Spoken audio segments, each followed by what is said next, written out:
राघवेंद्र जी, छोटू भैया, डॉक्टर संजीव श्रीवास्तव जी अभी बैठे हुए थे, पंकज स्वामी जी और साथ ही साथ शहर के गणमान्य नागरिकगण, वरिष्ठ पत्रकारगण, मेरी बहनें और बेटियां और भाई। नो न्यूज़ ओनली व्यूज़ जो मैं कहूँगा उसके प्रथम वर्षगांठ पे पहले तो मैं ढेर सारी हार्दिक शुभकामनाएं अपने गंगा भैया को देना चाहता हूँ कि उनकी आवाज़ लगातार 1 वर्ष से निरंतर चलती जा रही है और हमेशा चलती रहे।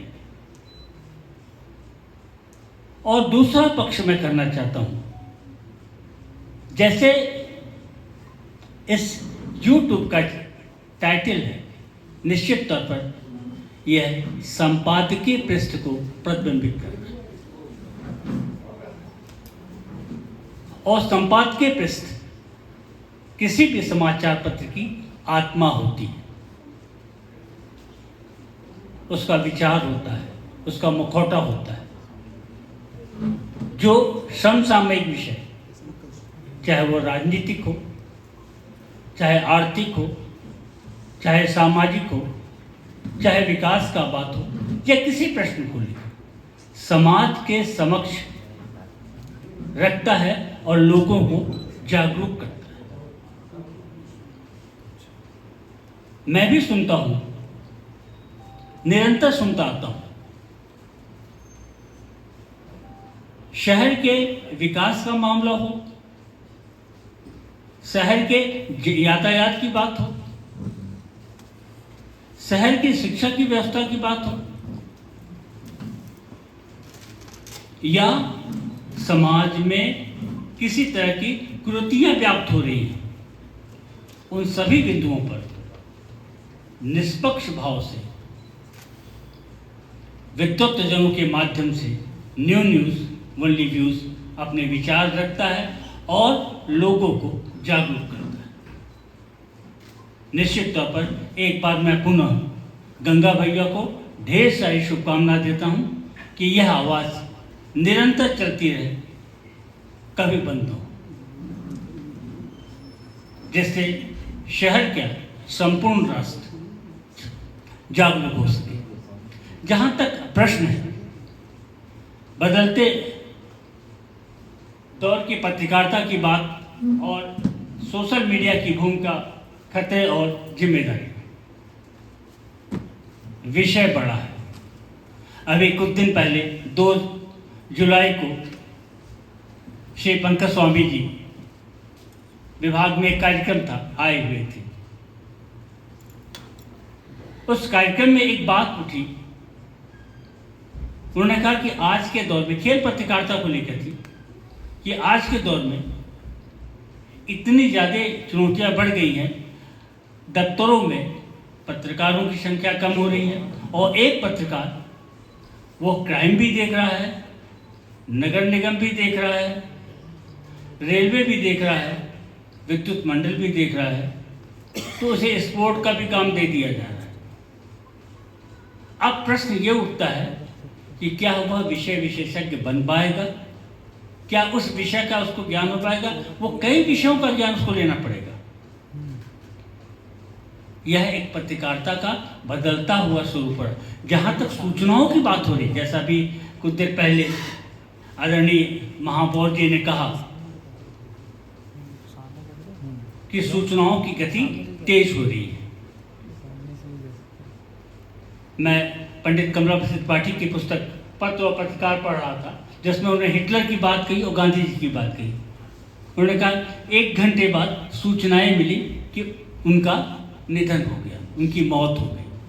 आज की तारीख में सेकंड नहीं लगता, आपकी सूचना क्लिक होते ही पूरे विश्व में पहुंच जाती है।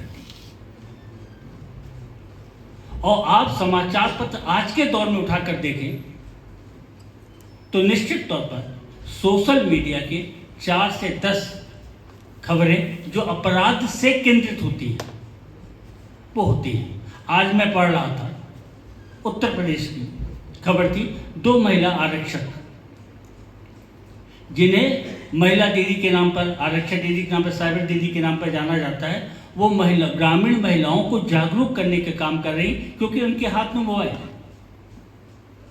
और साइबर ठगी के आए दिन शिकार भी हो रहे हैं। तो बात साइबर के साथ ही साथ दूसरा पक्ष है जो अपराध हो रहे हैं। इसका मूल कारण है, अभी आपने सुना होगा कि ऑस्ट्रेलिया में बैन लग गया है। 16 वर्ष से कम आयु के युवा सोशल मीडिया का यूज नहीं कर सकते। जो मेरा कहना है, मैं अपना पक्ष रख रहा हूं, क्योंकि निश्चित तौर पर यह कम्युनिकेशन का साधन है। परिपक्व और अपरिपक्व मस्तिष्क की बात मैं कर रहा हूं। एक बालक के हाथ में मोबाइल आ गया तो वह यह नहीं जानता कि यह जो हमारे हाथ में है उसका कितना महत्व है। हमने कोई भी खबर दी, चाहे वो फेक हो, जैसी फेक खबरें की बातें आती हैं, गलत सूचनाओं की बात आती है और खंडन की बातें आती हैं, उसका क्या दुष्परिणाम पड़ेगा समाज पर, उसे ज्ञान नहीं है। निश्चित तौर पर इस बिंदु पर ध्यान देने की आवश्यकता है कि जो सोशल मीडिया आज समाज में, उसे किस रूप में और किस युवा, किस वर्ग तक उपयोग करने का अधिकार दिया जाए। निश्चित तौर पर मैं ये कहूँगा कि यह इस पर प्रतिबंध लगे, एक उम्र के बाद ही हम सोशल मीडिया प्रयोग करने के लिए युवाओं को दें। अंततः ये खतरे बढ़ेंगे, ये खतरे रुकेंगे नहीं। एक पक्ष अभी गिरीश भैया से चर्चा हो रही थी, जैसा आदरणीय महापौर जी ने कहा, मैंने कहा कि शाकाल ने कहा था, शाकाल समूह उनके प्रबंध संचालक जी ने उनका था 1961 में, उन्होंने लिखा था, उन्होंने किसी ने प्रश्न किया, उन्होंने कहा साहब मैं तो पाठकों को समाचार देता हूं और उद्योगपतियों को ग्राहक।